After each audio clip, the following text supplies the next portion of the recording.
ఆణిముత్యం ఇవాల్టి ఎపిసోడ్ మీద మీ అభిప్రాయాన్ని బిగ్ బాస్ కి తెలపండి.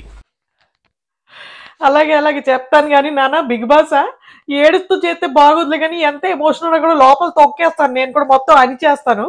ఏం లేదు అసలు ఏంటి నాన్న ఇంత అసలు ఎమోషనల్ అయిపోయాం మేము అందరం ఆడియన్స్. అసలు ఎంత ఏడ్చేస్తాం అసలు. విజయవాడలోను అంత తుఫాన్లు మొత్తం మునిగిపోయే రోడ్లు మొత్తం యావత్తు తెలుగు ప్రజలు అందరూ కూడా ఏడ్చేసారట. ఇంకా పెరిగిపోయింది అక్కడ వాటర్ లెవెల్ అని చెప్పి కంప్లైంట్లు కూడా వస్తున్నాయి న్యూస్ లో చూస్తున్నాం మేము. అందుకని ఇంకా నేను కూడా ఏడవలే. మళ్ళీ ఇక్కడ నుంచి కూడా ప్రవాహం వచ్చేసింది అనుకో తట్టుకోలేరు. ఇంటర్నేషనల్ ప్రవాహం అయిపోతుంది అంతాను. సరే ఏంటి అసలు ఇవాళ మనోడు ఎందుకంత ఎమోషనల్ అయిపోయాడు అసలు. అయితే అయ్యాడనుకో ఫ్లాష్ బ్యాక్ అవన్నీ పక్కనట్టు మనలో మనమాట విగ్ ఎందుకు తీసాడంట మరి అంత ఒప్పు నొప్పి అయిపోవాలా. ఎందుకంటే నేషనల్ టీవీ అసలు మంది విగ్ తీసాడు. అసలు ఆ పిల్లాడు విగ్ తీసాక నాకు బళ్ళు మంది తెలుసా అసలు. ఫ్యూజ్ లో ఎగిరిపోయి ఏంట్రా ఏం చూపిస్తున్నారా మాకు అసలు.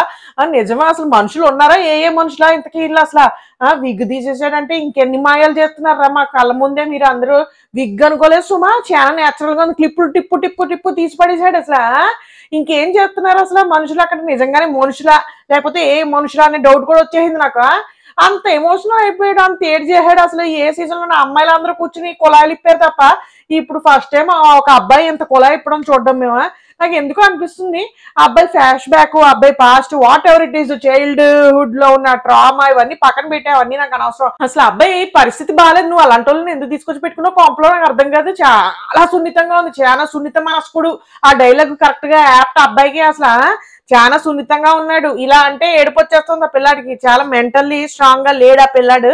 అంటే పాప అబ్బాయి జెన్యున్ గానే ఉంటున్నట్టు అనిపిస్తుంది. ఇప్పుడు ఈ విగ్ తీసేయడం ఇవన్నీ కూడా చాలా జెన్యున్ ఎమోషన్సే అనిపించాయి. కాకపోతే ఆ అబ్బాయికి తెలియట్లేదు అబ్బాయి ఏం చేస్తున్నాడు అని. అంటే ఒక రకమైన కంగారు వచ్చేసింది అతనికి. అంటే వస్తూనే నువ్వేమో మన అనిల్ రావుపూడి గారి చేత గొడిగేసుకుని పెట్టించేసావు. దాంతో ఆయన టెన్షన్ అడిపోయాడు. దాంతో మొత్తం ఫ్లిప్ అయిపోయింది.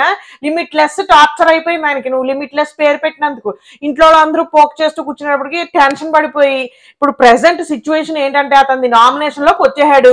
4 5 ఓట్లు వచ్చేసాయి. సో ఇంకేం చేయాలి ఇప్పుడు టెన్షన్ పడిపోయాడు. ఇప్పుడు ఏంట్రా మన బతుకేంటి ఆల్రెడీ మళ్ళీ బ్యాక్ టు బేసిక్స్కి వెళ్ళిపోతామా మళ్ళీ టార్చరా మన డిప్రెషన్ ఇవన్నీ ఒక్కసారి తిరిగిపోయి ఇంకే మొత్తం బర్స్ట్ అయిపోయి ఏడుపేడు చేసి ఏడిచాడు. కానీ ఇవాళ 2 విషయాలు ఆ విగ్గు తీయడం ఒకటి. ఆ కాన్ఫరెన్స్ రూమ్ లో చాలా అద్భుతమైన భంగిమలో కూర్చున్నాడు బాబోయ్. అసలు మీ ఓడైనా కూడా కొంచెం పక్క నుంచైనా చూపించచ్చు కదా. సైడ్ యాంగిల్ వచ్చేస్తాడు ఇలాంటి అంటే ఎంత ఇష్టం ఎడిటర్. నువ్వు మాత్రం కట్ చేయకు నేను మంచి క్లిప్ పంపిస్తాను కూడా. ఇలా జూమ్ వేసుకుని మరీ కూర్చున్నాడు. ఆయన ఏమో చాలా ఇలా కాళ్ళన్నీ చాపేసుకుని కూర్చున్నాడు. ఎందుకు మాకు ఈ దరిద్రం నాకు అర్థం కాదు. సరే ఏదో ఒకట్లే ఇంకా ఇవాళ మిగతా నామినేషన్ పెంట కూడా మాట్లాడేసుకుందాం. ఏం లేదు మామూలుగానే గడిచిపోయింది అంటారు. పెద్ద పెద్ద గొడవలు ఏముంది ఆల్రెడీసే కొట్టుకుంటారు ఎప్పుడు మన బిగ్ బాస్ లో. వాళ్ళే గట్టిగా అరుచుకుంటూ ఫస్ట్ లో ఫుల్ రేజ్ అయిపోతారు. తర్వాత ఏడుస్తారు. తర్వాత మగవాళ్ళు అందరూ కూడా కొట్టుకోవడం ఇవన్నీ కామన్ కదా మనకి. ఇంతకీ ఫస్ట్ ఎవరయ్యో వచ్చిందని చూసుకుంటే మనకి ఓం రావత్ కదా ఆయన పేరేంటి ఆదిత్య ఓం గారు వచ్చేసారు. వచ్చేసి పృథ్వీని రాజ్య శేఖర్ భాషను కూడా వేసేసారు. అయితే విషయం ఏమిటయ్యా పృథ్వీ ఏమిటి అంటే ఇంకో నువ్వు లేడీస్ తో మాట్లాడేటప్పుడు కొంచెం చాలా రెస్పెక్ట్ ఇచ్చి మాట్లాడాలి. మనం టంగ్ స్లిప్ అయిపోకూడదు కదా అనుకుంటూ ఆ పెళ్ళాడు మరి నన్ను ఏమన్నాడో నువ్వు ఎడిటింగ్ లో లేపేసావు లేకపోతే లైవ్ లో వేసుకున్నావు. లైవ్ చూసే ఓపిక నాకు లేదు. మీరు లైవ్ కూడా చూసొచ్చి చెప్పడంటే నేను చూడనండి లైవ్. ఇది చూడడమే ఎక్కువ. అంత టైం లేదు. ఏం చూపిస్తున్నారో అదొకటే మనకి ఆ గంట ప్రత్యక్షమయ్యే ప్రసారం ఒకటే నేను చూసేసి దాని గురించి అయితే మాట్లాడతాను. నాది రివ్యూలో కూడా ఉండదు. పెద్దగా అనాలిసిస్ ఇచ్చేస్తానేమో అనుకుంటూ చూడకండి. నాకు ఏమనిపిస్తే ఆ టైంకి దానిలో ఏమైనా మనం కొద్దిపాటి కామెడీ ఏమైనా పండించగలుగుతామా లేకపోతే ఏమైనా కీలకమైన అంశాలు ఏమైనా ఉంటే దాని గురించి మనం ఎలాగ మన ఒపీనియన్ ఏంటి అనేది చెప్పడం జరుగుతుంది తప్పించి పెద్దగా నేను ఏమి చేయదలుచుకోలేదు. నాకు అంత ఓపిక లేదు. అయితే ఇంతకీ మన ఓం రావత్ కదా ఆయన పేరు ఆదిత్య ఓము పృథ్వీకి చెప్పింది అయితే అది ఇంతకీ లేడీస్ కి రెస్పెక్ట్ బేబక్కను పుసుక్కుని ఏదో అనేసోడు హట్టింగ్ అయిపోయింది. నెక్స్ట్ టైం నుంచి మాట్లాడేటప్పుడు జాగ్రత్తగా మాట్లాడు అనుకుంటూ అతన్ని నామినేషన్ వేసుకున్నాడు. అలాగే మన ఆర్జే భాషకి ఏం వేసాడయ్యా అంటే మీరు బాగా వేసాడులే. ఆయన ఇప్పుడు ఆర్జే భాషకు కూడా చెప్పేది ఏంటంటే ఆయన ఇవాళ ఆయన వీడియోలు అవి బయట చూసినప్పుడు స్టూడియోలో ఆయన మంచి ఆర్గ్యుమెంట్ స్కిల్స్ అయితే బాగానే ఉన్నాయి. ఖచ్చితంగా నామినేషన్స్ లో బాగా ఆర్గ్యూ చేస్తాడు అది ఇది అనుకున్నాను. కాకపోతే ఆయన అవసరమైతేనే అవసరమైతేనే ఆర్గ్యూ చేశాడు పాయింట్ ఉంటేనే. ఒకవేళ ఎదుటి మనిషి వచ్చి మీరు ఇలా చేశారండి అని ఒకవేళ అతనికి కూడా తప్పు అనిపిస్తే మాత్రం ఖచ్చితంగా పాపం యాక్సెప్ట్ చేశాడు. ఓకే నాకు అర్థమైంది ఈ మిస్టేక్ నేను చేశానని యాక్సెప్ట్ చేశాడు. దాన్ని కూడా వితండవాదం చేసేసి దానికి మసిపూసి మారేడుకాయ చేసి ఏదేదో చేసేసి అరిచేసి దాన్ని కప్పిపుచ్చడానికి అయితే ప్రయత్నం చేయలేదు అనిపించింది వాళ్ళ అతని ఆర్గ్యుమెంట్స్ చూస్తే. అయితే మన ఆదిత్యం చెప్పింది ఏంటంటే, మీరు కొంచెం లేజీగా ఉంటున్నారండి, చాలాను ఏం పనులు అవి ఏం చెయ్యట్లేదు, మీరు ఆ లేజినెస్ తగ్గించుకుని కొంచెం పనులలో ఇన్వాల్వ్ అయితే బాగుంటుందండి, అందుకోసం చేస్తున్నాను, మీతో అంతకుమించి నాకేం ప్రాబ్లమ్స్ లేవు, చాలా ర్యాపా ఉంది మన ఇద్దరి మధ్యన, మొన్న మన ఇద్దరం జోక్ కూడా వేసుకున్నాం, బక్కోడు అనుకుంటున్నాను. సో ఆ జోక్లు అవి ఎంజాయ్ చేస్తాను, కొంచెం మీరు లేజినెస్ అవి తగ్గించుకుని కొంచెం పనులు కూడా రండి అనుకుంటూ మన క్యాండిడేట్ చెప్పడం జరిగింది అనమాట. అయితే మన ఆర్జే భాష ఏదో గొడవ పెట్టుకుంటాడేమో అనుకున్నాను, కానీ అతను యాక్సెప్ట్ చేశాడు. అవును, ఐ యాక్సెప్టెడ్ బికాస్ నేను చాలా tired, I'm really tired because అంతా మనం వచ్చాము, పనులు ఇవి హడావుడి అంతా కూడా, అసలే చాలా పనులు చేసి వచ్చాను బయట, నేను చెయ్యి కూడా ఇరిగిపోయింది, ఇంకా సరిగ్గా రెస్ట్ తీసుకోకముందే ఈ కొంపలోకి దింపేశారు, ఇగో నాన్న బిగ్ బాస్ అను ఆయనకు ఆల్రెడీ చెయ్యి ఇరిగిపోయి వచ్చాడు కొంపలోకి, రికవర్ అయినట్టున్నాడులే, కానీ ఆ పర్సనాలిటీకి నువ్వు పెద్ద పెద్ద డైటింగ్లు చేయించేడాలు, పెద్ద పెద్ద టాస్క్లు ఏం పెట్టే అసలే బక్కపలచగా ఉన్నాడేనా, అందుకని ఏంటంటే ఈయన యాక్సెప్టింగ్ అయితే చేసేసాడు. నేను లేజీ కాదండి, చాలా నీరసపడిపోయానండి బాబు, నేను చాలా పోరాడి వచ్చాను, మగజాతి అనిముచ్చాను నేను, అందుకని కాస్ట్ ఏదో రెస్ట్ తీసుకుంటున్నప్పుడు మీరు దాన్ని లేజినెస్ అంటారా, ఓకే సరేలేండి, ఐ యాక్సెప్ట్ ఇట్, నేను అర్థమైంది కదా అనుకుంటూ అతను యాక్సెప్ట్ అయితే చేశాడు. అయితే మన ముగ్గురు షీఫుల్లోంచి బజర్ మ్యూజిక్ ఏదో మోగంగానే అక్కయ్య వచ్చేసింది, యష్మి అక్కయ్య, చెంగు మన చాలా ఫాస్ట్ గా ఉంది అక్కయ్య, ఊ అంటే మధ్యలో దూరిపోతుంది, ఏదో శోభా సెట్ లాగా ఉంది అక్కయ్య, మధ్యలో వచ్చేసి నేను పొడి చేస్తానండి, ఎవరిని పొడిచానంటే ఆర్జే భాష గారిని పొడి చేస్తానంది, పొడి చేసింది. ఈ రీజన్ ఏమిటంటే పృథ్వీకి పని రాదండి, అందుకని నేను అతను పొడదలుచుకోలేదు, కానీ చెప్తే చేస్తాడండి, పని దొంగ కాదు అతను, చెప్తే చేస్తాడు, కానీ సార్ ఆర్జే భాష గారు మీరు పని దొంగలా అనిపిస్తున్నారు సార్, మీరు లేజీగా, నేను బాత్రూమ్ లో కవర్లు మార్చమన్నాను కదండి, మీరు ఎందుకు అంత టైం తీసుకున్నారు సార్, నేను చేసేసుకుంటాను అని కూడా చెప్పాను, కానీ అప్పుడు కూడా మీరు వెళ్ళలేదు అని అనుకుంటూ, అందుకే మీరు కొంచెం పని దొంగలాగా లేజీగా అనిపిస్తున్నారండి, పని ఇన్వాల్వ్ అవ్వాలి మీరు కూడా అనుకుంటూ చెప్పడం జరిగింది అక్కయ్య. అయితే మన క్యాండిడేట్ దానికి కౌంటర్ ఇచ్చింది ఏంటంటే, లేదంటే అక్కడ ఆల్ లేడీస్ ఉన్నారు, ఇప్పుడు గబుక్కుని వెళ్ళిపోయారు అనుకోండి, ఫీమేల్ కార్డు తీస్తారు, వచ్చేసారంటే ఇలాగా మీరు అందరూ కొంపలోకి వచ్చేసారు, బాత్రూమ్ లోకి వచ్చేసారు, కవర్లు ఇప్పుడు మార్చకపోతే ఏమవుతుందండి మీరు అనుకుంటూ, మళ్ళీ నన్ను ఏమైనా చేశారనుకోండి మళ్ళీ క్లిప్ ఎక్కేస్తుంది అక్కడ, నేనంటే చేస్తాను సార్, స్టూడియోలో క్లిప్లు అన్ని వేసుకుని వస్తాను, మీరు నా క్లిప్లు నాగార్జున గారికి వేస్తారేమో, ఎందుకు వచ్చింది బాత్రూమ్ లో దూరిపోయాడు ఆల్ లేడీస్ ఉంటే అనుకుంటారు, కానీ నేను ఆ టైంలో వెళ్ళనని మాత్రమే చెప్పాను తప్ప, నేను తర్వాత చేస్తానని మీరు అది అర్థం చేసుకోకపోతే నేను ఏమి చేయలేను, దానికి మీ ఇష్టం పొడుచుకోండి అనుకుంటూ మన ఆర్జే భాష గారు పొడిపించేసుకున్నారు. సో ఇంకా ఆ తర్వాత నెక్స్ట్ మన బేబక్ అసలు శాంతించట్లేదు, ఒకరిని పెట్టుకుందంటే ఇగో రారా నువ్వు నన్ను ఇచ్చాను సరిపోయిందని, సరిపోలేదా, ఇప్పుడు ఏం లేదురా నువ్వు ఇంకా తీయాలి, నీలోంచి ఫైర్ నువ్వు అలా ఫైర్ తీయాలనే నేను నిన్ను అలాగా ఏంటంటే నామినేషన్ వేయడం జరిగింది, నువ్వు తీయాల్సిందే, నేను ఇచ్చాను కదా ఇంకొంచెం పెర్ఫార్మెన్స్ ఇవ్వని ఏమిటి అనుకుంటూ మన అక్కయ్య ఎందుకో చాలా వీర వనితలాగా, లేకపోతే మన కర్తవ్యంలో విజయశాంతి లాగా బేబక్కయ్య తెగ మోటివేట్ చేసేస్తోంది ఆ క్యాండిడేట్ అఫ్రిది, నబీల్ అఫ్రిదిని తెగ మోటివేట్ చేసేసింది, నువ్వు ఇంకా నువ్వు తప్పుగా అర్థం చేసుకోకు సోమా, నేను నిన్ను ఇంకా మంచి దారిలో నడిపేందుకే నేను నిన్ను అట్లాగా చేయడం జరిగింది, ఇప్పుడు నేను నామినేట్ చేశాను కాబట్టి నీలో ఆ ఫైర్ అనేది వస్తుంది, సో నువ్వు ఖచ్చితంగా ఇంకా బాగా ఆడతావని నేను అనుకుంటున్నాను అనుకుంటూ అక్కయ్య మళ్ళీ మోటివేట్ చేసేసింది. ఆయన ఏటో చాలా మురిసిపోయి బాగా చేశారు అక్క గారికి, అంత బాగా చేశారు, నెక్స్ట్ టైం కూడా ఛాన్స్ ఉంటుంది అక్కయ్య చేయండి, నేను ఇంకా ఫైర్ చేస్తాను బయటకు అనుకుంటూ, ఆయన చాలా మురిసిపోయి thank you very much madam అనుకుంటూ ఆయన కూడా యాక్సెప్ట్ చేసేది, నాకు అర్థమైంది అనుకుంటున్నాను. ఈ తర్వాత మళ్ళీ నామినేషన్ వెంట ఈసారి ఎవరయ్యా వచ్చారు అని చూసుకుంటే మనకి సీతక్క వచ్చేసింది, సీతక్క వచ్చేసి ఎవరినయ్యా చేసింది, మన ప్రేరణని అలాగే బేబక్కయ్య గారిని వేసేసింది. సీతక్క ప్రేరణకు చెప్పిన రీజన్ ఏమిటి అంటే, అది ఏమిటో నాకు ఏం అర్థం కాలేదు, బహుశా అది లైవ్ లో వచ్చి ఉంటుంది, దాన్ని అక్కడక్కడ కట్ చేసేసి ఎడిటర్ మామ సగమే మాకు చూపించాడు కాబట్టి దాని తల తోక ఏంటి అనేది మాకు అర్థం కాలేదు, బట్ అర్థమైనంత మటుకు ఆవిడ ఈగో అయితే ఏదో పదం వాడిందిట మన ప్రేరణ గారు, ఏమిటి ఆ డిస్కషన్ లో ఎవరెవరు ఏం డ్యూటీలు చేయాలనుకుంటే ఆ డైనింగ్ టేబుల్ దగ్గర సమావేశం అయినప్పుడు అందరూ డిస్కషన్ చేసుకుంటుంటే అక్కయ్య మొత్తం డిస్కషన్ అంతా ఆపేసి లేకపోతే ఏదో ఒక కన్క్లూజన్ అయితే ఇచ్చేసిందంట అందరినీ సంప్రదించకుండా, ఎవరు మన ప్రేరణ అక్కయ్య ఏం చెప్పింది, ఇగో గాయ్స్ ఎవరు కూడా మీరు ఏమి ఈగో హర్ట్ చేసుకోవద్దు నిఖిల్ విల్ హ్యాండిల్ ఇట్స్ అనుకుంటే అక్క ఏదో చెప్పేసిందంట, అందుకని ఆ ఈగో అన్న పదం ఏదైతే వచ్చేసిందో దానికి శేఖర్ భాష గారును అలాగే మన అక్కయ్య సీత అక్కయ్య కూడా హర్టింగ్ అయిపోయారంట ఆ ఈగో అన్న పదం వాడినందుకు. ఇక్కడ ఎవరు ఈగో ఎవరికి లేదు, ఇక్కడ ఎవరు పెద్దవాళ్ళు కాదు, ఎవరు చిన్నవాళ్ళు కాదును, ఎవరు అలా రూల్స్ సెట్ చేయలేరు, మీరు ఈగో అనుకుంటూ మాట్లాడకండి అనుకుంటూ సీతక్క గారు చెప్పడం జరిగింది. అందుకోసం అని చెప్పేసి ఇప్పుడు నేను పర్సనల్ గా వెళ్ళి నా ఇష్యూ నాకైతే ఏదైతే ఇష్యూ వచ్చిందో ప్రేరణతోటి దాని మీద నేను అక్కయ్యని నామినేట్ చేస్తున్నాను కూడా చెప్పేసింది. అలాగే ఇంకా నెక్స్ట్ ఎవరినయ్యా అంటే మన బేబక్క గారు ఉన్నారు. బేబక్క గారికి అసలు ఏమిటో వంటలక్కలాగా బేబక్క గారిని అందరూ ఫుడ్ తోనే చంపేస్తున్నారు నామినేషన్.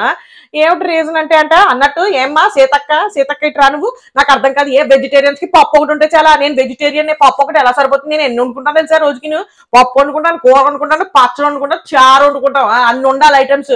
మరి అవి తీసి పడేక మా వెజిటేరియన్స్ కి పప్పు ఉంది కదా, అది కూడా పొద్దున్న చేసిన పప్పుట ఎలా అడ్జస్టింగ్ అవుతారండి, నాకు అర్థం కాదు. పప్పులోకి కూర ఉండాలి నంచుకోవడానికి, లేకపోతే పచ్చడి ఉండాలి, ఎలా తినేస్తారు, ఉట్టిపక్క పువ్వు లేకపోతే అప్పడాలు వడియాలు, అది ఎలాగో మన పిసిని కొట్టాడు ఇవ్వడు కాబట్టి అప్పడాలు వడియాలు ఎక్స్ట్రా గ్రాసరీ ఉన్న వాటితో అడ్జస్ట్ చేసుకోవాలంటే పప్పు. ఇప్పుడు మనలో అనమాట అండి, మీరు ఏమనుకోకండి నాన్ వెజిటేరియన్స్, మీరు పప్పు తినేస్తారండి, చికెన్ కూడా తినేస్తారండి, ఇంక మేము ఏం తినాలండి, మేము చికెన్ తినలేం కదండి, అందుకని పప్పు కొంచెం మాకు మిగులుస్తారంటే అది కూడా కొంచెమే ఉందంట. అందుకని మా బేబక్కయ్య ఈవెన్ దో చికెన్ తినే బేబక్కయ్య కూడా వెజిటేరియన్స్ గురించి ఆలోచించి పప్పు ఒకటి ఎక్కడ సరిపోతుందని మనం కూడా తినేస్తాం కదండి, మనం చికెన్ తినేస్తాము పప్పు తినేస్తాము, అందుకని వాళ్ళ కోసం బంగాళదుంప మొక్కలు వేయించారు, పప్పులో బంగాళదుంప మొక్కలు వేయించుకుంటే ఎంత బాగుంటుంది తెలుసా, ఇస్ కాంబినేషన్ ట్రై చేయండి. అందుకని వెజిటేరియన్స్ కోసం బంగాళదుంప వేయించామండి అనుకుంటూ బేబక్క చెప్పిన ఇది ఏమైతే ఉందో అది ఖచ్చితంగా వ్యాలిడ్ పాయింట్ అనిపించింది. అందరి గురించి ఆలోచించాలి, అందరి గురించి ఆలోచించాలి, మీకు మా ఆకలి ఇర్రెస్పాన్సిబిలిటీ అనుకుంటే నేను అంతా సోనియా అక్కయ్య ఆడిపోసుకుంది కదా, అందుకే అక్కయ్య గారు తెగ ఆలోచించేసి వెజిటేరియన్స్ కి పప్పు మనం ఎలాగో సగం తినేస్తాం కాబట్టి వేపుడు కూడా చేసేద్దామండి అనుకుంటూ పాప ఆవిడ ఆలోచించి వెజిటేరియన్స్ కి ఒక డిన్నర్ ఏర్పాటు చేసింది. సంతోషించాల్సింది పోయి దాన్ని పోక్ చేసి మీరు నన్ను గుడ్డుతోటి బుజ్జి వేసుకోవద్దన్నారండి, రెండో పాటు కొంపట అలిగించద్దన్నారు. అలాంటిది మీరు వెజిటేరియన్స్ కి మన బంగాళదుంప వేపుడు ఎలా వేయిస్తారండి అనుకుంటూ అది కూడా తినిందేమో నా డౌటే. సీతక్క బంగాళదుంప వేపుడు ఎవరు తినకుండా ఉంటారు నాకు అర్థం కాదు, అందుకని అది తినే ఉంటుంది. కాకపోతే ఇప్పుడు పాయింట్ లేదు కాబట్టి ఆ పాయింట్ మీద తీసుకుని వచ్చేసి అక్కయ్య గారిని ఎలాగో అందరూ ఫుడ్ అంటున్నారు కదా, బంగాళదుంప ఎప్పుడుతో నామినేషన్ వేసేద్దాం అనుకుంటూ అక్కయ్య గారు మన సీతక్కయ్య గారు మన ఎవరు అక్కయ్యని బేబక్కయ్య గారిని నామినేషన్ వేసుకోవడం జరిగింది. అయితే ఇంకా మరి నువ్వు పాట పాడించేసావు, మరి పాట అంటే మామూలు పాట, మీరు ఏదో పాట అనుకోకండి, మామూలుగా పాట బజర్ మ్యూజిక్ అది వేయించేయగానే మన అక్కయ్య గారు వచ్చేసారు, నైనిక అక్కయ్య వచ్చేసి బేబక్కయ్య గారిని పొడి చేసింది. ఏం లేదురా ఫుడ్ రీజనే, ఫుడ్ బాగుంది పాయింట్ ఇది, ఇప్పటిదాకా అందరూ కుక్కర్ పని చేయలేదని చెప్పారు, ఇది బంగాళదుంప వేపుడు వెజిటేరియన్స్ చేశారని చెప్పి మీరు అన్న పాయింట్ బాగా నచ్చింది. అందుకని ఈ పాయింట్ మీద నేను బేబక్కయ్య గారిని నామినేట్ చేసేస్తున్నాను అనుకుంటే ఆవిడ పుసుకుని పొడి చేసిపోయింది. ఇంకా ఆ తర్వాత నెక్స్ట్ విష్ణుప్రియ అక్కయ్య వచ్చేసింది. విష్ణుప్రియ ఎవరిని చేసింది అంటే సోనియాని ఆర్జే భాషని చేసేసింది. ఆర్జే భాషకి చెప్పింది ఏంటంటే ఏం లేదు కాపీ పేస్టే, లేజీగా ఉన్నారండి మీరు, కొంచెం పనులు అవి చేస్తే బాగుంటుంది అనుకుంటూ చెప్పేసింది. ఆయనకి అర్థమైపోయింది, చాలా అమ్మ బాగానే కాపీ పేస్ట్ చేసావు కానీ కూర్చో అనుకుంటూ ఆయన కూడా వెళ్ళిపోయి కూర్చున్నాడు. ఇంకా సోనియా అక్కయ్యను విష్ణుప్రియ అక్కయ్య కాసేపు ఆర్గ్యూ చేస్తున్నారు. విష్ణుప్రియ అక్కని మామూలుగా బయట ఇన్స్టాగ్రామ్ చూసినప్పుడు చాలా ఆర్గ్యుమెంట్లు అన్ని బాగానే గొడవలు పెట్టుకుంటుంది అనుకున్నాం కానీ అబ్బే కొంచెం సోనియా అక్కయ్య వాళ్ళు డామినేట్ చేసేసింది అంటే పాయింట్ ఉంది అక్కడ. మరి ఇప్పుడు ఈ అక్కయ్య తన గురించి కానీ అట్లీస్ట్ హౌస్ గురించి కానీ కాకుండా బేబక్కయ్య గారిని నువ్వు అలాగా ఫుడ్ విషయంలో అలా ఎలా బ్లేమ్ చేస్తావు, బేబక్కయ్యని రెస్పాన్సిబిలిటీ తీసుకోలేదు అనుకుంటూ అన్నావు, నాకు చాలా కోపం వచ్చేసింది, అందుకే నేను నామినేట్ చేస్తున్నాను కూడా చెప్పేటప్పటికి అక్కయ్య గారు సోనియా అక్కయ్య అసలు మన మణికంఠ వచ్చినప్పటి నుంచి అలాగా కొంచెం సాడ్ ఫేస్ తోటి అలా ఎలా ఉన్నాడో వచ్చినప్పటి నుంచి సోనియా అక్కయ్య అదే ఫ్రస్ట్రేషన్ అదే కోపం అదే మెయింటైన్ చేస్తూ ఉంది. ఎవడేమన్నా కూడా భూమని లేస్తుంది అక్కయ్య ఒకసారి. సరే ఏమిటయ్యా రీజనింగ్ ఏం వచ్చింది సోనియా అక్కయ్య అంటే, అలా కాదమ్మా నీకేమైనా ప్రాబ్లం ఉంటే చెప్పు, పక్క వాళ్ళది ఎందుకు తీసుకుని వస్తావంటే మధ్యలో యష్మి అక్కయ్య అసలు అమ్మాయి పేరు వచ్చిందో రాలేదో, మరి లైవ్ లో వస్తే నువ్వు తీసేసావో ఎడిటింగ్ లో అమ్మాయి పేరు రాలేదు, మరి ఒరిజినల్ గా 1 hour ఎపిసోడ్ లో మధ్యలో దూరిపోయింది. మీరు అలా ఎలా అంటారండి అలా ఎలా అంటారు అనుకుంటూ అక్కయ్య గారు కూడా దూరిపోయారు. అయితే నిఖిల్ చాలా పెద్దవాళ్ళగా వ్యవహరించేసి నేను పెద్దరాయిలాగా వ్యవహరిస్తాను, నువ్వు మాట్లాడుకు వాళ్ళిద్దరు మాట్లాడుకుంటున్నారు కదా అనుకుంటూ అక్కని కూర్చోబెట్టేశారు. అయితే సోనియా అక్కయ్య అదే పాఠం నిన్న చెప్పింది, నేను రెస్పాన్సిబిలిటీ తీసుకుంటే నేను పై నుంచి కింద వరకు అన్ని పనులు అయ్యేంత వరకు నేను అక్కడి నుంచి కదలను. అలాగే బేబక్క గారికి ఇచ్చినప్పుడు ఆవిడ కూడా అలాగే చెయ్యాలని నేను ఎక్స్పెక్ట్ చేస్తున్నాను. అందుకని మన బాధ్యత మీకు ఇచ్చింది మీరు సరిగ్గా స్వీకరించలేదండి, అందుకని నేను ఆ అమ్మాయిని అలా అనడం జరిగింది. దాన్ని పట్టుకుని వచ్చి నువ్వు నన్ను నామినేషన్ వేస్తావంటే వేసుకో, అంతకు మించి నేనేం మాట్లాడదలుచుకోలేదు, నీది చాలా సిల్లీ నామినేషన్ ఉంది అనుకుంటూ అక్కయ్య గారు తేల్చేశారు. మన విష్ణుప్రియ అక్కయ్య దానికి ఆర్గ్యుమెంట్ ఏం చేయలేదు, అమ్మాయికి ఏం ఆర్గ్యుమెంట్ చేసే అవకాశం వచ్చినా కూడా అమ్మాయికి పాయింట్స్ లేవేమో అనిపించింది. కౌంటర్ ఇవ్వడానికి పెద్దగా అమ్మాయి దగ్గర ఏం పాయింట్స్ లేవు, ఎందుకంటే ఆ అమ్మాయి స్ట్రాంగ్ గా చెప్తోంది బాధ్యత తీసుకున్నప్పుడు స్వీకరించినప్పుడు పూర్తి చేయాలి అని చెప్తున్నప్పుడు అది కరెక్ట్ పాయింట్ మరి అక్కడ. అందుకని విష్ణుప్రియ ఇంకేం మాట్లాడలేకపోయింది. సరే ఇంకా బెబ్బే అనేసి అక్కయ్య అక్కడి నుంచి వెళ్ళిపోయింది. అయితే ఈసారి వచ్చి మన నిఖిల్ వచ్చాడు, ఆ మ్యూజిక్ వచ్చినప్పుడు వచ్చి ఆర్జే భాష అని వేసేసాడు. ఆర్జే భాష గారు ఎందుకు వేసేస్తున్నారంటే మీరు చాలా బాగా ఆడుతున్నారు, ఓకే అంత బాగానే ఉంది, కాకపోతే మీరు ఏంటంటే చెప్పారు అనుకోండి, ఇప్పుడు ఎవరైనా వచ్చి మీకు ఎందుకు వేస్తున్నావు నామినేషన్ మీరు యాక్సెప్ట్ చేసేస్తున్నారు, ఆర్గ్యూ చేయట్లేదు. ఏంటరా నాకు అర్థం కాదు అసలు వీళ్ళందరూ. ఒక్కోసారి ఏమో తప్పు చేసావని మేము చెప్తే నువ్వు యాక్సెప్ట్ చేయకుండా ఆర్గ్యూ చేస్తావేంటంటారు. ఒకవేళ పోను ఆ క్యాండిడేట్ వచ్చి అవును నేను నిజమే ఇలా చేశానని తప్పు ఒప్పుకున్నావు అందుకని నేను ఆర్గ్యూ చేయట్లేదండి అన్నా కూడా అది కూడా తప్పే. ఏటో నాకు అర్థం కాదు. ముందు నువ్వు వెనక గొయ్యిలా ఉంది మన పరిస్థితి అంతాను. సో అందుకని మన నిఖిల్ వచ్చి ఆర్జే భాష అని ఆర్గ్యూ చేయలేదు నామినేషన్ వేసినప్పుడు అనుకుంటూ దాని గురించి మనకి వేసేసాడు. అలాగే లేజీగా కూడా ఉంటున్నారు అనుకుంటున్నాను. సో ఇంకా ఆ తర్వాత నెక్స్ట్ అభయ్ వచ్చేసాడు. అభయ్ చెప్పిన రీజన్స్ బాగా అనిపించాయి. అతను కొంచెం కంపోజ్డ్ గా ఉన్నాడు, అన్ని అబ్జర్వ్ చేసుకుంటూ బాగానే ఆడుతున్నాడేమో. ఇప్పటిదాకా 3 days లో చూసుకుంటే కొంచెం బెటర్ గానే ఆడుతున్నాడు అనిపించింది. అయితే అతను వచ్చి బేబక్క నేను తర్వాత మణికంఠని నామినేట్ చేశాడు. మణికంఠకి చెప్పిన రీజన్ ఏమిటయ్యా అంటే, ఇగో బాసు నువ్వు వచ్చినప్పటి నుంచి కూడా అదే మూడ్ మెయింటైన్ చేస్తున్నావు, సాడ్ గా ఉంటున్నావు లేదా ఫ్రస్ట్రేషన్ చూపిస్తున్నావు, ఏదైనా మాట్లాడదాం నీ దగ్గరికి వచ్చినా కూడా నువ్వు అదే హైపర్ అదే వాయిస్ లో మాట్లాడుతున్నావు, ఏదైనా మామూలుగా అట్టుపండి తింటావా, నాకు వద్దు పాట పాడమంటావా లేకపోతే అనుకుంటూ అదే వాయిస్ మెయింటైన్ చేస్తున్నావు, నువ్వు చాలా బీపీలో ఉంటున్నావు, అది వద్దు, కొంచెం నీ వల్ల మాకు నెగిటివ్ వైబ్ కూడా వచ్చేలా ఉంది, కంటిన్యూస్ గా నాకు నువ్వు అదే ఎక్స్ప్రెషన్స్ ఒక్కడమే ఉండడము కలవకుండా అదే మోడ్ మెయింటైన్ చేస్తున్నావు, అందుకని కలవాలి అని చెప్పి నేను వేస్తున్నాను అనుకుంటూ చెప్పడం జరిగింది. అయితే దానికి మణికంఠ ఆర్గ్యుమెంట్ ఏంటయ్యా అంటే, లేదు నా పాస్ట్ నీకు తెలీదు, నేను ఎవరినో నీకు తెలీదు, నా పాస్ట్ తెలీదు, నా డిప్రెషన్ ఎందుకు వచ్చిందో నీకు తెలీదు, నా చైల్డ్హుడ్ అబ్యూస్ నీకు తెలీదు, ఇంకేంటో తెలీదు, అదేదో తెలీదు అనుకుంటూ చెప్పేశాడు. ఏడ్చేసాడు అక్కడే. మొత్తానికి ఇంకా అర్థమైపోయింది అతనికి, ఇన్ని నామినేషన్స్ వచ్చారా మనం వెళ్ళిపోతామేమో ఈ వీక్, ఎందుకు వచ్చిందిరా బాబు నాకు టెన్షన్ వచ్చేస్తుంది అనుకుంటే అది అబ్బాయి ఏడవడం జెన్యూనే. ఒక 1% ఇప్పుడు ఏడిస్తే మనకి ఏమైనా అవకాశం ఉంటుందేమో సింపతి కార్డ్ అని ఒక ఐడియా వచ్చినా, బట్ ఓవరాల్ గా మిగతా 99% అతని జెన్యూన్ గా వచ్చిన ఎమోషన్ ఏమో అనిపించింది. ఎందుకంటే దానికి తెలియట్లేదు. ఇప్పుడు యాక్ట్ చేసేవాడు కొంచెం సున్నితంగా లెఫ్ట్ అయిన ఉండే కన్నీరు వచ్చేలాగా, లేకపోతే మేకప్ చెరిగిపోకుండా, లేకపోతే ఇంకేదైనా కొంచెం యాక్టింగ్ అన్నప్పుడు మనకు అర్థమైపోతుంది యాక్ట్ చేస్తున్నాడా లేదా అనేది.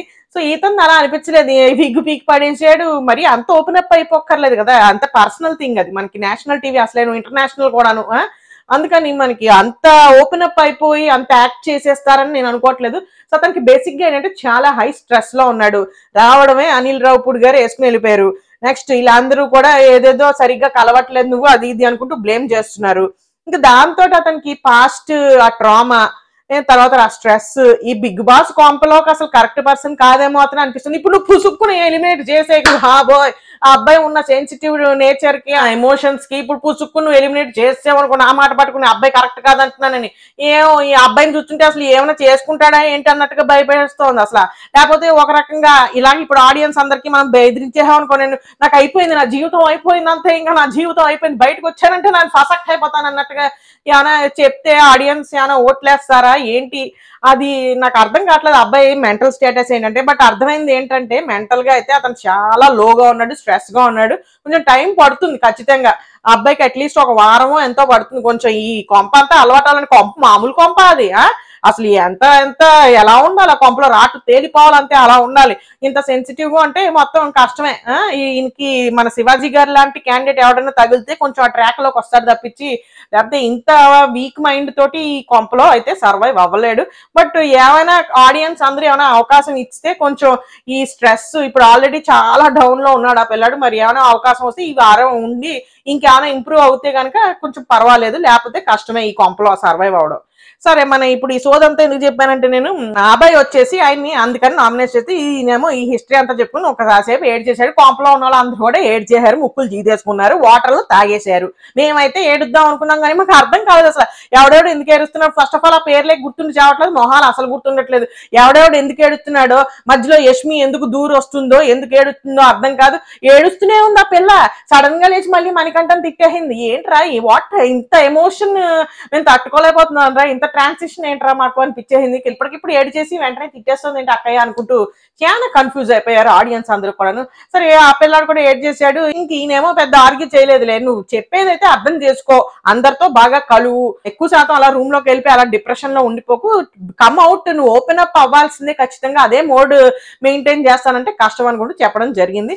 ఇంకా ఆ తర్వాత అభయ్ గారు ఎవరినయ్యా వేసిందంటే బేబక్కయ్య గారిని వేసాడు. అది కూడా బాగానే అనిపించింది, చాలా మంచిగా ఆలోచించాడు, నేను బాగా అనలైజ్ చేసుకున్నాడు. అయితే బేబక్క గారికి చెప్పింది ఏంటంటే, అప్పుడు మొన్న ఫస్ట్ బిగినింగ్ పునాదిలో మనకి ఒక అద్భుతమైన టాస్క్ పెట్టాడు కదా బిగ్ బాస్, రానా గారు వచ్చారు, అప్పుడు మన నలుగురుమే ఉన్నాం, అసలు కొంప అర్థం కావట్లేదు, ఎక్కడ పడుకోవాలో తెలియట్లేదు, ఏం చేయాలో తెలియట్లేదు, అంత గందరగోళంగా ఉంది కొంపలో. అసలు ఆ టైంలో సడన్ గా రానా గారు వచ్చారు, నేను చాలా ఎక్సైట్ అయిపోయాను, అసలు ఏం అర్థం కావట్లేదు, ఏదో గేమ్ అన్నారు ఏంటి ఆ టైంలో, అసలు గేమ్ అంటే ఏదో ఆహ్లాదకరంగా చక్కగా ఎంటర్టైన్ చేయడానికి పెట్టిన గేమ్ ఏమో అనుకున్నాను తప్పించి అసలు గేమ్ రూల్స్ అర్థం కావట్లేదు, ఏం అర్థం కావట్లేదు, నువ్వేమో చాలా లైట్ గా తీసుకున్నావు ఆ టైంలో, ఇప్పుడు నువ్వు అలా లైట్ గా తీసుకోవడం వల్ల నాకు ఇవాళ ఆ ముగ్గురు షీఫ్స్ లో ఒకరిని నేను అవ్వాల్సింది పోయింది నాకు ఛాన్స్. అందుకని ఒకవేళ మనకు అసలు ఇలాంటి టాస్క్ అనేసి కొంచెం సమయస్ఫూర్తితోటి బాగా ఆలోచించి లైట్ మాత్రం తీసుకోకూడదు, జోవియల్ గా జోక్స్ అవి వేసుకుంటూ ఆడకూడదు. సో నువ్వు అలా చేయబట్టి నాకు ఇవాళ ఛాన్స్ పోయింది అక్క అనుకుంటూ చెప్పడం జరిగింది. అయితే బేబక్క గారు ఏదో కౌంటర్ వేశారు, అలా కదా వాళ్ళందరూ కష్టపడి ఆడారు, వాళ్ళకి ఒక అవకాశం వస్తే బాగుంటుంది కదా అని ఇచ్చాను అంటే, అలా కాదండి మీరు లైట్ తీసుకున్నారు, నాకు అర్థమైపోయింది, మీరు జోకులు అవి వేసుకుంటూ ఉన్నారు, తర్వాత వేసుకోండి జోకులు, గేమ్ లో కాదు, నాకు అది నచ్చలేదు అనుకుంటే ఆయన నామినేషన్ వేశాడు. అయితే ఈసారి ఎవరయ్యా వచ్చింది ఆ మ్యూజిక్ రాగానే అని చూసుకుంటే నేను మర్చిపోయాను, వెళ్ళి చూసుకుని వస్తాను. అది అక్క ఎవరు, మన యష్మి అక్కయ్యే మళ్ళీ వచ్చేసి మణికంఠను పోటీ చేసింది. ఏంటో రీజన్ చెప్పింది. ఏం చెప్పింది అయ్యా అంటే, నువ్వు మళ్ళీ సేమ్ రీజన్సే మళ్ళీ మళ్ళీ చెప్పావు, అందుకే నేను నామినేట్ చేస్తున్నానని కూడా చెప్పేసింది. ఇంకా ఆ తర్వాత నెక్స్ట్ మన ప్రేరణ అక్కయ్య వచ్చేసింది. ప్రేరణ అక్కయ్య వచ్చేసి మణికంఠ నేను తర్వాత సోనియాని వేసింది. యాక్చువల్లీ ఇందాక నేను తప్పు చెప్పాను. సో మన ప్రేరణ అక్కయ్య నామినేషన్ వేసినప్పుడు మణికంఠకి అప్పుడు ఆయన ఏడుపు మొదలెట్టడం జరిగింది. మన అభయ్ గారు చేసినప్పుడు ఆర్గ్యూ అయితే చేశాడు, కానీ ఏడవడం కాన్సెప్ట్ అదంతా కూడా ఇప్పుడు మన ప్రేరణ గారి నామినేషన్ లో జరిగిందనమాట. అది అక్కడి నుంచి ఇక్కడికి వేసుకోండి. అయితే తర్వాత ఈ అక్కయ్య చెప్పిన రీజన్ ప్రేరణ అది ఏమిటయ్యా అంటే, ఏం లేదు బస్సు, నువ్వు ఇంటికి వచ్చావు, ఇంటికి వచ్చినప్పుడు నువ్వు అలాగే అదే ఎమోషన్, ప్రతివాడు ఇదే చెప్పాడు రా, బేసిక్ గా పెద్ద ఎలాబరేట్ చేసి చెప్పట్లేదు. కాన్సెప్ట్ కన్క్లూజన్ ఏంటంటే, నువ్వు ఎవరితోనూ కలవట్లేదు, నాకు ఈ పాస్ట్ ఉంది, నాకు అది ఉంది, నాకు ఇది ఉంది, నేను చాలా డిప్రెషన్ లో ఉన్నాను, నాకు ఇది ఒకటే లాస్ట్ అవకాశము, అందుకే వచ్చాను కొంపలోకి, మీరు అందరూ నన్ను బయటికి పంపించేసేవారు, నేను తట్టుకోలేకపోయాను, నాకు చాలా ట్రామా ఉంది, నేను డిప్రెషన్ లో ఉన్నాను, నాకు ఇది లాస్ట్ అవకాశం కూడా అదే పాఠం చెప్తున్నావు కదా. సో నువ్వు అది ఏ వాయిస్ లో చెప్తున్నావో, మజ్జిగ తాగుతారా, అట్టుపండు తింటారా, అన్నం తింటారా అనే వాయిస్, అది కూడా చాలా హై వాయిస్ లో చెప్తున్నావు. నువ్వు దాన్ని ఎట్లా కన్వే చేస్తున్నావో దీన్ని కూడా అలాగే కన్వే చేస్తున్నావు, అది నచ్చట్లేదు. కొంచెం ఓపెన్ అప్ అవ్వు, బాగా ఓపెన్ అప్ అవ్వంటే విగ్గిప్పేయడం కాదు, మామూలుగా కొంచెం అందరినీ అర్థం చేసుకోవడానికి ప్రయత్నం చేయి, అందరితో ఇంటరాక్ట్ అవ్వు, అందరితోటి కొంచెం నార్మల్ గా మాట్లాడు, ఆవేశం వద్దు, ప్రతి విషయంలోనూ ఆవేశం వద్దు, ఏదైనా తప్పు లేకపోతే ఆర్గ్యుమెంట్ వచ్చినప్పుడు ఆవేశం ఓకే, కానీ నార్మల్ గా మాట్లాడుకునే మాటల్ని నార్మల్ గా మాట్లాడు. నువ్వు అలా చేయడం వల్ల ఇంటి అందరికీ కూడా నెగిటివిటీ వచ్చేస్తుంది అది ఇది అనుకుంటూ అక్క చెప్పేసేటప్పటికి ఇంకా అతను మళ్ళీ అదే పాఠం, నా పాస్ట్ నీకు తెలియదు, నా పాస్ట్ నీకు తెలియదు అని కూడా అదే పాఠం చెప్పి అక్కడ భోర్మని ఏడు చేశాడు. కొంపల వాళ్ళందరూ కూడా ఏడు చేశారు. సో అక్కయ్య అయితే చెప్పిన రీజన్ అది. ఇంకా ఆ తర్వాత మళ్ళీ ప్రేరణ అక్కయ్య మన ఎవరిని సోనియాని నామినేట్ చేసింది. అది కూడా బాగానే అనిపించింది నాకు పాయింట్. సోనియా చెప్పేటప్పుడు ఏం చెప్తూ ఉంటుంది, వి అంటూ ఉంటుంది, మేము ఇలాగే అనుకున్నాం, మేము ఇలాగే అనుకున్నాం, అందరికీ అనుకుంటే అందరినీ కలిపేస్తుంది. అమ్మాయి ఒపీనియన్ అయినా కూడా గుంపుగా కలిపేస్తుంది అనమాట. అంటే వాళ్ళ ఒపీనియన్ అదో కాదో మనకు తెలియదు, ఒకవేళ ఖచ్చితంగా అయి ఉండొచ్చు, బట్ స్టిల్ అమ్మాయి ఒకటి మాట్లాడుతున్నప్పుడు మేమందరం అనుకుంటున్నాము లేకపోతే నిఖిల్ అనుకుంటున్నాడో వాట్ ఎవర్ అలా పేర్లు కలిపి చెప్పేస్తూ ఉంటావు. సో నాకు అది నచ్చలేదు. నీ ఒపీనియన్ అయినప్పుడు నీ ఒపీనియన్ అని చెప్పు, మొత్తం అందరి ఒపీనియన్ నీలాగా కన్వే చేయకు, అది నాకు నచ్చలేదు అనుకుంటూ చెప్పడం జరిగింది. అయితే అక్కయ్య కూడా ఏదో ఆర్గ్యూ చేసుకుంది, వాళ్ళిద్దరు కాసేపు అరుచుకున్నారు, గొడవ పెట్టుకున్నారు. మొత్తానికి అయితే ప్రేరణ అక్కయ్య మణికంఠ నేను సోనియాని నామినేట్ చేసింది. అయితే సాంగ్ రాగానే నిఖిల్ వచ్చాడు, నిఖిల్ వచ్చి సోనియాని నామినేట్ చేశాడు. ఏం చెప్పాడంటే సేమ్ రీజన్ ప్రేరణ చెప్పింది, అది ఎగ్జాక్ట్లీ కరెక్ట్ పాయింట్. నువ్వు వి అంటూ ఉంటావు, నీ గురించి మాట్లాడినప్పుడు నీ గురించే మాట్లాడు, అందరినీ వేసుకుని గుంపులాగా వచ్చేకి నువ్వు మామూలుగా మాట్లాడు అనుకుంటూ చెప్పడం జరిగింది. ఇంకా ఆ తర్వాత నెక్స్ట్ మణికంఠ వచ్చేసాడు. మణికంఠ వచ్చేసి మన విష్ణుప్రియ అక్కయ్యని తర్వాత మన ఆర్జే భాషని వేశాడు. విష్ణుప్రియ చెప్పింది ఏంటంటే, నువ్వు వచ్చినప్పుడు అదే మన నేషనల్ టీవీలో ఫెమినైన్ క్యారెక్టరిస్టిక్స్ ఉన్నాయి, నీకు ఫెమినైన్ క్వాలిటీస్ ఉన్నాయి అనుకుంటే అక్కయ్య అంది కదా, ఆ పాయింట్ పట్టుకుని వచ్చి నామినేషన్ వేశాడు. అది నాకు నచ్చలేదు. ఇంత నువ్వు నేషనల్ టీవీలో నా పరువు తీసావు, నాకు పెళ్లి అయింది, పిల్ల కూడా ఉంది, నువ్వు అలా ఎలా అంటావు నన్ను అంటే అక్కయ్య గారు చెప్పడం జరిగింది అనమాట. ఏం లేదురా, నేను కూడా నీలాగే తండ్రి లేకుండా పెరిగాను, దాంతో బాధ్యత మగవాళ్ళు చేసే పనులు, ఇంట్లో బాధ్యతగా ఏమైనా మగవాళ్ళు బయట పనులు ఏమైనా చేసే ఉంటే ఇంటికి సంబంధించిన అవన్నీ కూడా నేను చేయడం జరిగింది. సో దాంతో నాకేమైందంటే సగం 50% మ్యాస్క్యులినిటీ అండ్ 50% ఫెమినైన్ క్వాలిటీస్ వచ్చాయి నాకు. సో నేను దానిలో తప్పుగా ఏమనుకోవట్లేదు, నేను అలా కష్టపడి బండ పనులు ఇవన్నీ కూడా చేయబట్టి నాకు కొంచెం ఆ క్వాలిటీస్ వచ్చాయేమో, నేను చిన్నప్పటి నుంచి కష్టపడ్డాను కాబట్టి తండ్రి లేకున్నాను, అలాగే నీకు కూడా అట్లా వచ్చాయేమో అనుకుంటున్నాను తప్పించి నేను అందులో పెద్ద తప్పు ఏమనుకోవట్లేదు. నువ్వు అది ఎందుకు రాంగ్ గా తీసుకున్నావో ఓకే, నువ్వు హర్ట్ అయితే సారీ, బట్ దాని మీద నామినేషన్ దానిలో నాకు స్టిల్ ఇప్పటికి కూడా నాకు ఏమీ రీజన్ కనిపించట్లేదు అనుకుంటే అక్కయ్య గారు చెప్పారు. బట్ మనోడు ఫీల్ అయిపోయాడు కాబట్టి అతను అది అందరూ అంత మెచ్యూర్డ్ గా తీసుకోలేరు. ఇప్పుడు అబ్బాయి కూడా అమ్మాయి అన్నది ఏమిటయ్యా అంటే, నార్మల్ గా నువ్వు కొంచెం సున్నితంగా ఆలోచిస్తున్నావు అన్నట్టుగా, బట్ ఆ వర్డ్ డెఫినెట్ గా అయితే రాంగ్ గానే కన్వే అవుతుంది. అదే కన్వే అయింది, అబ్బాయికి తప్పుగానే అర్థం చేసుకున్నాడు. నన్ను ఏమైనా థర్డ్ జెండర్ లా ట్రీట్ చేస్తున్నారా వీళ్ళు, ఏంటి ఎందుకు ఇలా అంటుంది, అందుకనే అబ్బాయి చెప్పడం జరిగింది, నాకు పెళ్లి అయింది, పాప ఉంది, అది అది అనుకుంటున్నాను. సో అతను అది తీసుకోవాల్సిన విధంగా తీసుకోలేదు. ఖచ్చితంగా డెఫినెట్ గా 100% అది రాంగ్ గానే కన్వే అవుతుంది ఆ వర్డ్ పెట్టినప్పుడు. సో అది అబ్బాయి అలాగే తీసుకున్నాడు, హర్ట్ అయ్యాడు కాబట్టి అక్కయ్యకి నామినేషన్ వేసుకున్నాడు. ఇంకా ఆ తర్వాత ఆర్జే భాష నామినేట్ చేశాడు. చెప్పిన రీజన్ ఏమిటాయి అంటే ఎక్కువ శాతం నోటిఫికేషన్స్ అంటే ఏమిటో వార్నింగ్స్ అనుకుంటా, వార్నింగ్స్ వచ్చింది నీకే వచ్చాయ్యా, నువ్వు కొంచెం పడుకోవడము అవన్నీ చేయడము అవన్నీ ఉంటున్నాయి, నువ్వు రియాక్ట్ అవ్వాల్సిన టైంలో కరెక్ట్ గా కూడా రియాక్ట్ అవ్వట్లేదు, అది ఇది అనుకుంటూ చెప్పాడు. అయితే దానికి ఆయన రీజన్ ఇచ్చాడు, నీ కోపం వచ్చింది కదా మాకు కోపం రావాలని లేదు, నేను వేరే విధంగా రియాక్ట్ అవుతాను, సో ఎవ్రీవన్ ఇస్ డిఫరెంట్ అన్నట్టుగా ఆయన ఏదో రీజనింగ్ ఇచ్చుకున్నాడు. అయితే వచ్చేసి మన నిఖిల్ ఎవరో వచ్చారు, ఆ ముగ్గురులో ఎవరో ఒక చీఫ్ వచ్చి ఎవరిని మన ఆర్జే భాషని పొడి చేసి పోయారు. ఇంకా ఆ తర్వాత నెక్స్ట్ పృథ్వీ వచ్చేసాడు. వచ్చేసి బేబక్కని తర్వాత నాగమణికంఠని నామినేట్ చేశాడు. బేబక్క గారికి చెప్పింది ఏంటంటే మీరు ఫిజికల్లీ ఫిట్ లేరండి, చాలా ఏంటంటే ఆడట్లేదు, గేమ్స్ లో కూడా ఎక్కువ శాతం ఇవ్వట్లేదు మీ 100%, సో అది నాకు నచ్చలేదు అని కూడా చెప్పాడు. అయితే అది ఆవిడ ఇష్టం, ఆవిడ ఇప్పటికిప్పుడు పాపం ఆవిడ చెప్పింది నిజమే, ఆవిడ ఇప్పటికిప్పుడు గేమ్ లో ఛాన్స్ వచ్చింది బిగ్ బాస్ లో, ఇప్పటికిప్పుడు ఎలాగా వెయిట్ లాస్ అయిపోయి వస్తారు గేమ్లో ఆడడానికి. సో బిగ్ బాస్ అనే కాన్సెప్ట్ వెయిట్ తోటి సంబంధం లేదు, మనకి గేమ్ లో ఎంటర్టైన్మెంట్ కావాలి, బుద్ధి బలం కావాలి, చాలా ఉంటాయి కదా, నీ లిస్ట్ ఏదో ఆ లిస్ట్ బుద్ధి బలం శారీరక బలం ఇంకా ఏవో బలాలు ఉంటాయి కదా, అవన్నీ ఉంటేనే బిగ్ బాస్ కాంప్లో సర్వైవ్ అవ్వగలుగుతాం. ఇప్పుడు ఆవిడ పాపం ఏదో కొంచెం బొద్దుగా ఉన్నారని చెప్పేసి మీరు ఫిట్ గా లేరండి, మీరు ఆడలేకపోయారండి అంటే అఫ్ కోర్స్ ఆవిడ ఆడలేకపోయింది, కానీ వేరే విధంగా వేరే టాస్క్ లో మేబీ ఆవిడ ఆడగలుగుతుందేమో. తెలుగు ధారాళంగా మాట్లాడే టాస్క్ పెట్టామనుకో పృథ్వీ గారు మాట్లాడగలుగుతారా, మాట్లాడలేరు కదా, ఆవిడ తెలుగు ఆవిడ కాబట్టి ఆవిడ మాట్లాడగలుగుతుంది. అంటే ఆ పాపం అబ్బాయి కూడా చెప్పింది ఏంటంటే బాడీ షేమ్ అయితే ఖచ్చితంగా చేయలేదు, కాకపోతే మీరు ఆ టాస్క్ సరిగ్గా ఆడలేదన్న విధంగా చెప్పారు, కానీ ఆవిడ దాన్ని అఫ్ కోర్స్ నేను వెయిట్ ఎక్కువ ఉన్నాను కాబట్టి నేను ఆడలేకపోయాను అనుకుంటూ ఆవిడ చెప్పుకుంది. సో మీరు ఇంకా బాగా ఆడాలనుకుంటున్నాను అనుకుంటూ అతను నామినేషన్ అయితే వేసాడు. ఇంకా మన ఈ క్యాండిడేట్ పృథ్వీ వచ్చేసి నాగమణికంఠ కేసింది ఏంటయ్యా అంటే అదే సేమ్ పాఠమే, నువ్వు అంతా కూడా నీరసంగా ఉంటున్నావు, అంతా డల్ గా ఉంటున్నావు, ఎవరితోనూ కలవట్లేదు, ప్రతిసారి గొడవ పెట్టుకునే మోడ్ లోనే ఉంటున్నావు, ఏదైనా చెప్పాలన్నా భయం వేస్తుంది, చాలా అంతా పాస్ట్ అంటున్నావు, వద్దు అది అందరికీ ఉంది అవన్నీ తేవద్దు నువ్వు అనుకుంటూ చెప్పడం జరిగింది. అయితే వాళ్ళిద్దరు కాసేపు ఏదో ఆర్గ్యూ చేసుకున్నారు. ఆర్గ్యుమెంట్ సమాప్తం అవగానే మ్యూజిక్ వచ్చింది, వచ్చి ముగ్గురులోంచి ఒకళ్ళు వచ్చి ఎవరినో వేసారు, బేబక్కన వేసినట్టున్నారు.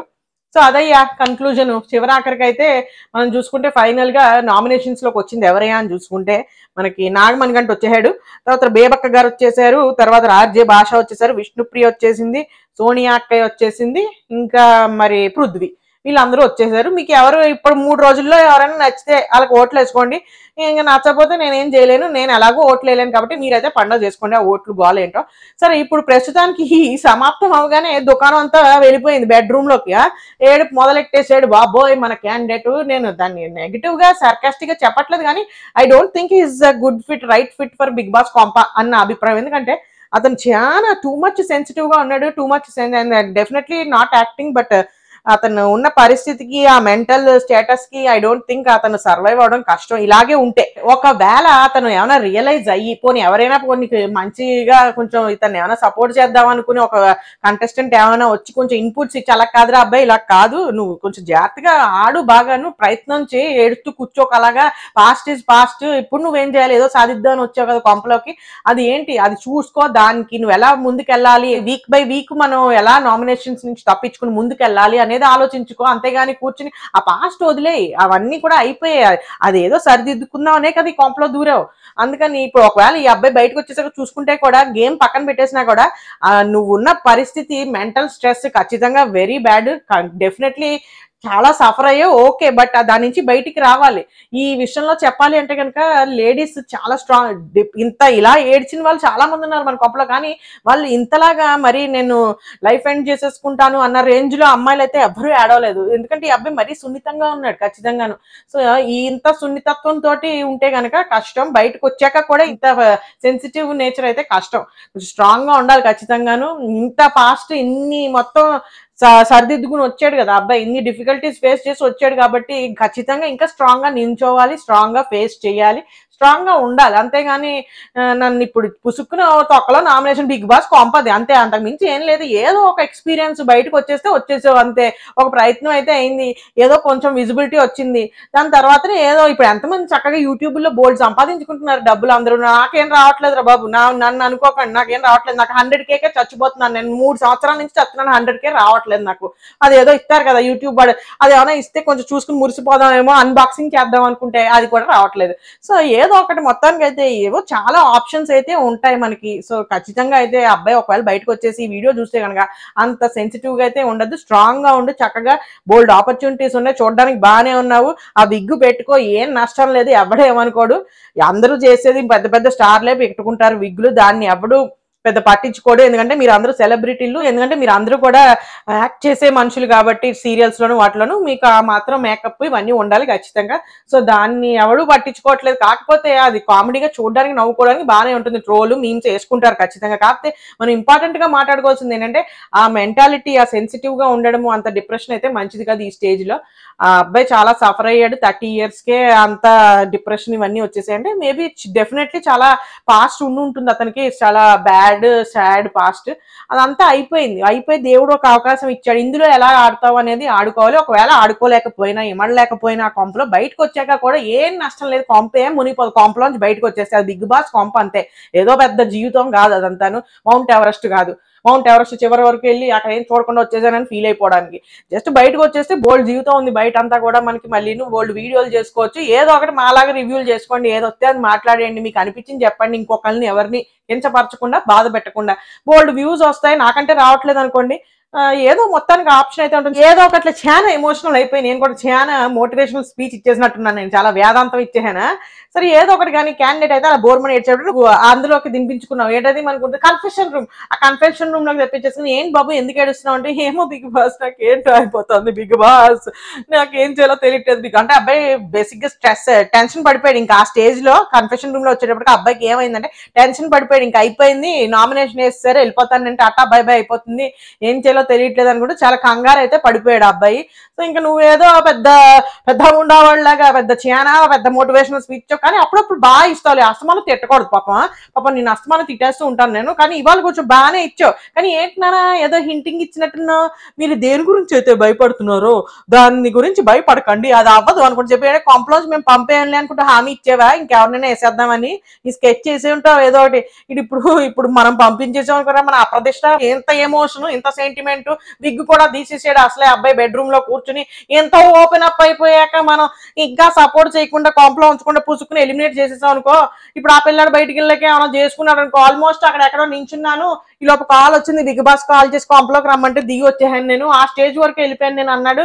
ఇప్పుడు వెళ్ళిపోయి మళ్ళీ గోడ ఎక్కాడు అనుకోరా, నా పరిస్థితి ఏంటరా, మొన్నటికి మొన్న అసలే బంజారా హిల్స్ మాదాపూర్లోనే ఎక్కడో ఏదో రెస్టారెంట్ కూడా కూల్ చేశారు, ఇప్పుడు అలాగే నెక్స్ట్ మంత్ ఏమైనా వచ్చింది అనుకో కొంప కూల్ చేశారు అనుకో, ఇదేమైనా అప్రదిష్ట అసలే మనకి వద్దురా నాయన, నీకు హింట్ ఇస్తాను నేను, నువ్వు ఎక్కడికి వెళ్ళావు, నువ్వు ఏమని భయపడుతున్నావో అది జరగదు సుమా అనుకుంటూ హామీ అయితే ఇచ్చావు నువ్వు. మరి అబ్బాయికి ఎందుకు హామీ ఇచ్చావు, అది ఎలిమినేషన్ గురించా లేకపోతే ఇంకేమైనా ఉందా, పాస్ట్ ఏమైనా ఉందా అనేది మాకైతే తెలియదు, కానీ మొత్తానికి ఏదో హామీ ఇచ్చావు అబ్బాయి అయితే చాలు, బిగ్ బాస్ నాకు ఈ హామీ ఇచ్చాలనుకుంటూ చాలా ఎమోషనల్ అయిపోయాడు. మళ్ళీ ఎమోషనల్ అయితే అయ్యాడు, కానీ ఆ దరిద్రపు భంగిమ ఏదైతే పెట్టాడో చివరాకర్లో కూర్చున్నప్పుడు, అది మీ ఎడిటర్ మామైనా కట్ చేయలేదు, మీ కెమెరామెన్ అబ్బాయి నాకు ఇందాక చెప్పినట్టుగా ఎంత ఇష్టం అనుకుంటూ జూమ్ చేసుకుంటూ వెళ్ళిపోయాడు. ఎక్కడే అద్భుతమైన సన్నివేశం మాకు ఇక్కడ. సరే వాట్ ఎవర్ ఇట్ ఈస్, అక్కడైతే కన్క్లూజన్ ఇచ్చేసి ఆ అబ్బాయి అయితే రిలాక్సింగ్ అయిపోయాడు. మధ్యలో మన శేఖర్ భాషను ఇంకా ఎవడో కూర్చున్నాడు అక్కడ, నబీలో లేకపోతే అభయో ఎవరో ఒక అమ్మాయో లేకపోతే కూర్చుని కబుర్లు చెప్పుకుంటున్నారు. ఏమిటి జోక్ వేసాడు ఆయన అక్కడ, అప్పుడప్పుడు అలా మంచి మంచి పంచులు వేస్తూ ఉంటాడు ఈయన ఆర్జే భాష. ఏమిటేసాడు అయ్యా అంటే, కాదు నాకు అర్థం కదా, ఎప్పుడు చూడు నా పాస్ట్ నీకు తెలియదు అంటాడు. ఇప్పుడు యుద్ధానికి వచ్చారనుకోరా, ఆపోజిట్ వాడు బాణాలు వేస్తుంటే హోల్డ్ ఆన్, నా పాస్ట్ ఏంటో నీకు తెలియదు, అక్కడే ఆగిపో అంటావా లేకపోతే ఇంకేమైనా ప్రయత్నిస్తావా యుద్ధం చేయడానికి, ఏంటో నాకు అర్థం కాదు ఈ పిల్లాడు అనుకుంటూ కొంచెం జోక్ వేసి, ఆ మాట జోక్ గా అన్నా కూడా ఖచ్చితంగా నిజమే. అబ్బాయి కూడా అన్నాడు మధ్యలో, ఇప్పుడు చాలా మందికి ఉంటుంది పాస్ట్, నువ్వు ఇప్పుడు ఇక్కడికి ఎందుకు వచ్చావు, ఆ పాస్ట్ ఆ బ్యాగేజ్ అంతా బయటకు వదిలేడు, కొంపలోకి ఎప్పుడైతే ఇలా అడుగెట్టావో ఆ బ్యాగేజ్ అంతా బిగ్ బాస్ కి ఇచ్చేది, ఆయన మోస్తాడు ఆ బాధ్యత అంతాను, అక్కడ కొంపలో బయట వదిలేసి నువ్వు రావాలి. అందరికీ పాస్ట్ ఉంటుంది, ఒక ఎపిసోడ్ ఎడతాడు కదా, ఆ ఎపిసోడ్ లో ఏడుద్దాం అందరం, మన పాస్ట్ ఏమిటి, మన గోల్ ఏమిటి, మనం ఏం చేసాం, ఏం వెలగబెట్టాం, ఎలా వచ్చాం ఇక్కడికి అనేది అంతా ఆ ఎపిసోడ్ లో ఎలగబెడదాం మనం. ఇప్పటి నుంచి ప్రతిరోజు టిఫిన్ తింటామంటే నా పాస్ట్ ఏంటో నీకు తెలియదు, బాత్రూమ్కి వెళ్తామంటే నా పాస్ట్ ఏంటో, నా డిప్రెషన్ ఏంటో నీకు తెలియదు అనుకుంటూ నువ్వు అవన్నీ తేవద్దు అనుకుంటూ అబ్బాయి కూడా చెప్పడం జరిగింది నామినేషన్ వేసినప్పుడు.